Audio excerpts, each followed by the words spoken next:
Mo'adim lisimcha, hagim uzmanim lesasson. Il est écrit dans la Torah, Ach asher ya'achel lechol nefesh, hu levado ya'aseh lachem. Au sujet de Yom Tov, la Torah nous enseigne qu'il n'y a pas de différence entre Shabbat et Yom Tov. De la même manière que Shabbat, on n'a pas le droit de faire des travaux, Yom Tov aussi, c'est pareil, c'est interdit. Lo ya'aseh melacha. On n'a pas le droit de faire un travail. Mais la Torah, elle précise, Ach asher ya'achel lechol nefesh, hu levado ya'aseh lachem. Mais on sait très bien que le jour de Yom Tov, il y a une mitzvah de Wesamachta behagecha. La Gemara dit, c'est que Wesamachta, on doit nous réjouir. On dit avec quoi on se réjouit? Alors on dit on se réjouit avec des bons plats. Bassar, yaïn, les cadeaux. Alors maintenant, d'une part, on nous dit on n'a pas le droit de faire des travaux. Et d'autre part, on nous dit il faut préparer à manger. Comment c'est possible? Alors maintenant, la Torah, elle nous donne la possibilité. Elle dit si jamais on va faire un travail qui est lié avec la cuisson pour préparer à manger, c'est permis de le faire. Mais on n'a pas permis tous les travaux. Hachamim, ils ont fait une étude par rapport au passo. Quand la Torah elle a parlé de cette règle-là de ne pas faire des travaux, ils ont déduit que un certain nombre de travail, ils sont permis pendant le jour de Yom Tov. Mais malgré tout, on n'aurait pas le droit de préparer le jour de Yom Tov pour un autre jour. Même si, par exemple, on a 2 jours de Yom Tov, alors le premier jour, je ne peux préparer que pour le premier jour. Je n'ai pas le droit de préparer pour le deuxième. À plus forte raison, si jamais donc je vais préparer le jour de Yom Tov pour le lendemain qui est Hol. Ça c'est assour, on n'a pas le droit de le faire. Mais le jour même, par exemple le soir, on aurait le droit de préparer pour la journée. Pourquoi? Parce qu'on est dans la journée de Yom Tov. Alors le travail que je fais, alors il concerne le premier jour du Yom Tov ou le deuxième jour de Yom Tov. Je suis dans la journée même. Alors si le travail que je vais faire, il concerne le jour même, c'est permis, ça ne pose aucun problème.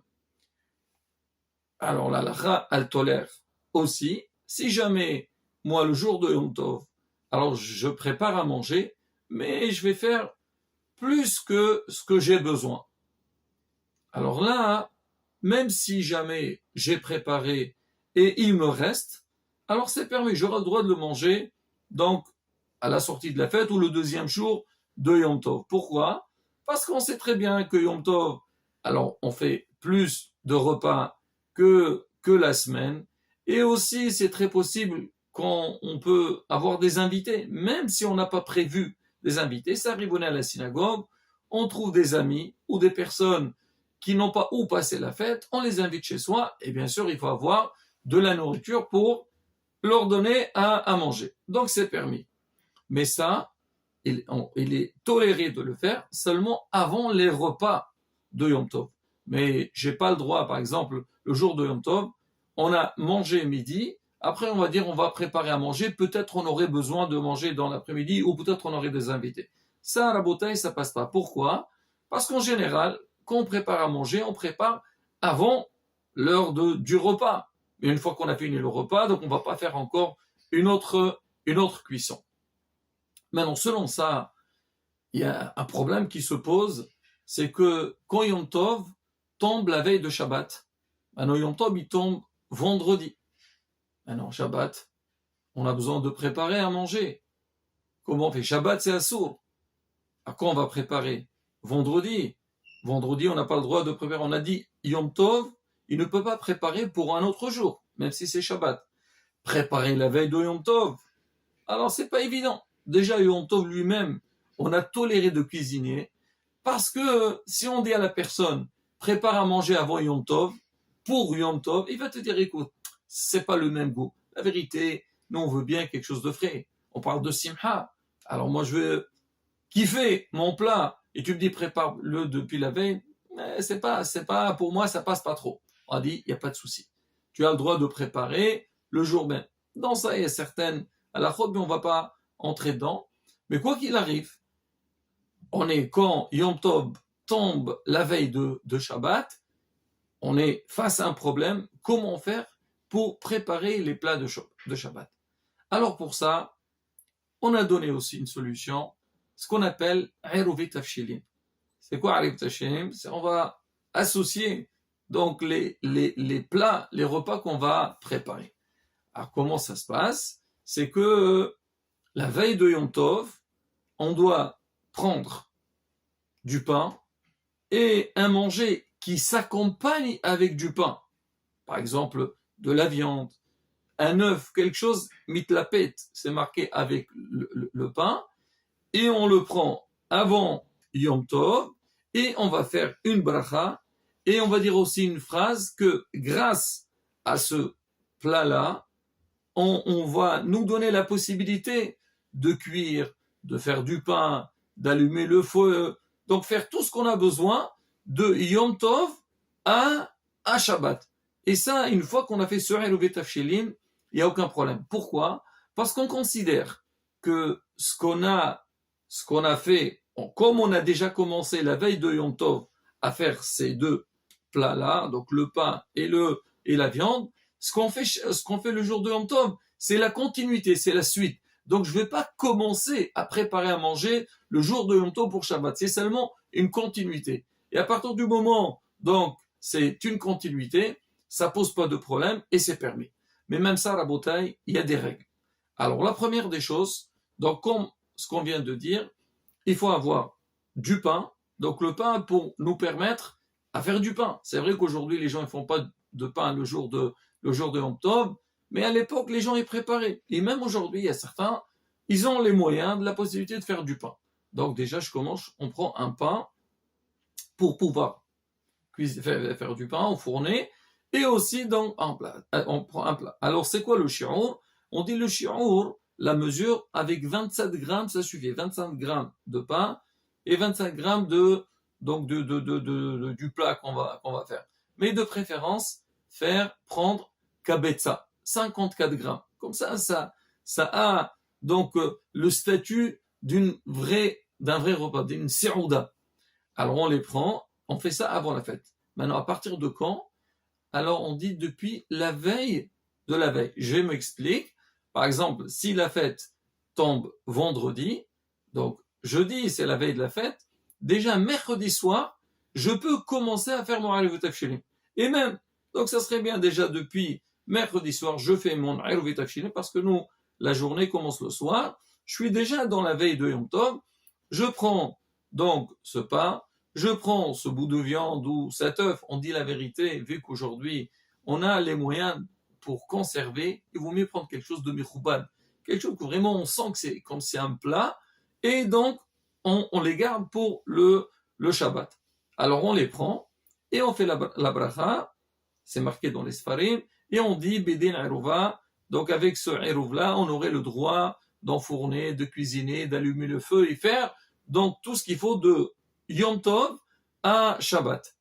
C'est écrit que ça serait bien que quand l'homme il va faire ce Eruv Tafshilin, sa femme elle soit présente. Surtout, c'est qui en général, en règle générale, c'est qui prépare. Donc c'est la femme qui prépare. Donc elle est plus concernée que l'homme.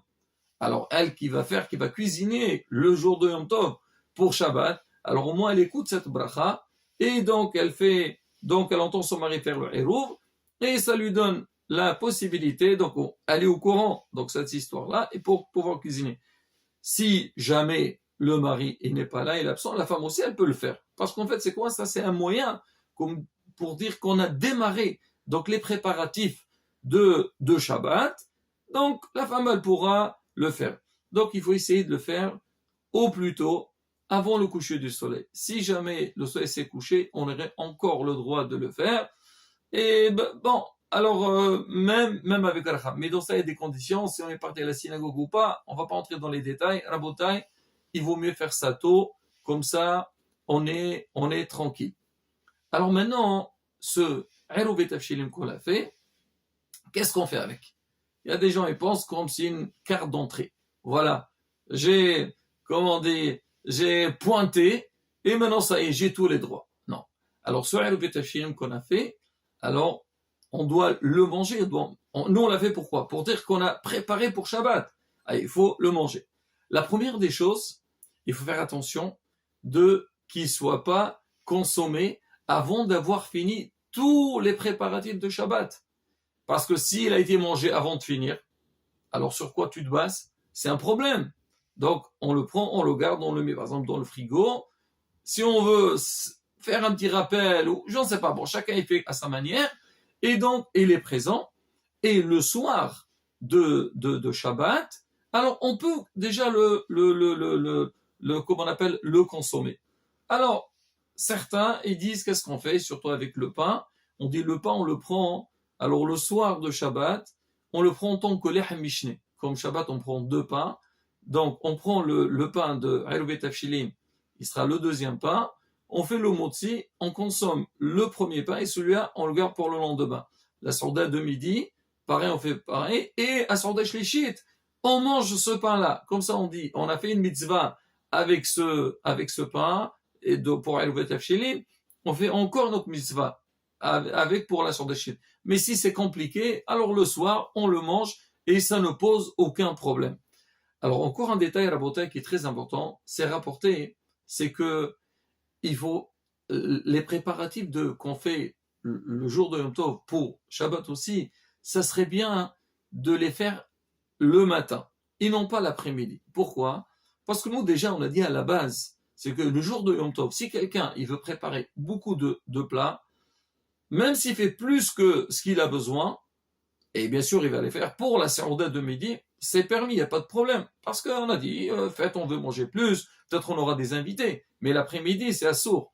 Donc ça serait bien aussi que le jour de Yom Tov, si on peut préparer les repas de Shabbat, le matin on sait qu'on a préparé les repas de Yom Tov, on prépare aussi les repas de Shabbat. On a tout fini, on passe à la sérouda. Maintenant, si on n'a pas eu le temps, et c'est vrai pour la femme, c'est pas évident de tout faire, alors on aura le droit de continuer l'après-midi, faire ce qu'il faut. Ça, la beauté est concernant Eruv Tafshilin. Maintenant, le problème qui se pose des fois, hein, il y a des femmes, elles disent, écoutez, moi, Shabbat, Yom Tov, je ne veux pas toucher à la cuisine, moi, je vais préparer tout avant. Et surtout aujourd'hui, on a les moyens pour conserver, et vraiment, quand on mange, c'est bon, ça pose aucun problème. Est-ce que ces gens-là, ils ont besoin de faire Eruv Tafshilin ou pas? Rabotai, oui. Pourquoi? Parce que déjà, hein, alors, même si on a tout préparé la veille, le vendredi, on va faire la plaque pour Shabbat. Et quand nous, on va faire la plaque, on va mettre les repas de Shabbat, donc on est en train de faire ce qu'on appelle matmin, on va faire pour le Shabbat. Ça aussi, c'est une melacha. Alors, comment tu peux te permettre de faire ça le vendredi pour Shabbat et ne pas faire Eruv Tafshilin? Alors, faire Eruv Tafshilin. Maintenant, certains te disent, mais moi, j'ai pas cuit et tout. Alors, toujours, on donne un bon conseil. Si on veut, le jour de Yom Tov, alors, d'accord, madame, elle a tout préparé, on a mis tout sur les plaques, on prend un œuf, on le met à l'intérieur de la marmite, comme ça, on a cuit aussi. Et là, ça pose aucun problème. Madame, tu n'as pas fait de issour, tu n'étais pas fatigué, et aussi ton Eruv Tafshilin que tu as fait la veille, il est bien, et ça pose aucun problème. Moran al-Bardi Yosef, il rapporte, et pour les gens qui sont dans les hôtels, ou ceux qui vont pas du tout préparer à manger, mais ils vont allumer les bougies de Shabbat le vendredi. Alors tu vas allumer les bougies vendredi pour Shabbat. Alors mais ça, qu'est-ce qu'on fait? Il y a une discussion dans la halakha si on a besoin de faire Eruv Tafshilin ou pas, mais il dit dans son livre Hassan Ovadia, ça serait bien de faire Eruv Tafshilin sans bracha. Parce que vu qu'il y a une discussion, certains disent on doit faire, d'autres ils disent qu'on n'a pas besoin de faire, nous pour être tranquille, on fait le Eruv Tafshilin la veille de Yom Tov sans bracha, et comme ça on est tranquille, et on a fait les choses selon tout le monde. Voilà Rabotai, donc un résumé, donc c'est à la fois d'Eruv Tafshilin, c'est important, il faut rappeler, c'est important dans les communautés, qu'on envoie Rabotai, n'oubliez pas de faire Eruv Tafshilin, l'Echvot Shabbat, Rason, Shinizke, la Hog, donc Tahag, Bisimha, Ptov Levav, ונזכה לגאולה שלמה במהרה בימינו, אמן כן רצון.